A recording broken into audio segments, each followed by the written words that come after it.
salt in itself very much acts as steward of its keeper. It is discovered, it is collected, it is traded, it is tasted. Most importantly, it is savored and enjoyed. With a history well storied in places far from home, in times long ago, this world-shaping substance has carved its path through our cultures in the ways a river might through the mountains of our desert home.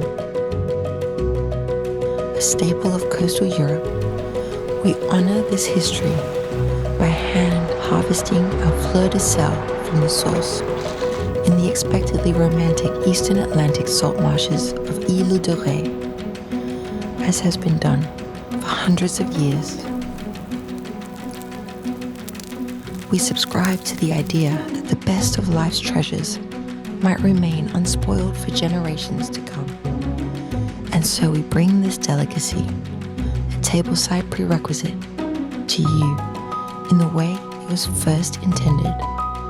Embrace the history of these crystals and honor their journey with the transformation of what might otherwise be a simple ingredient or meal to something worth sharing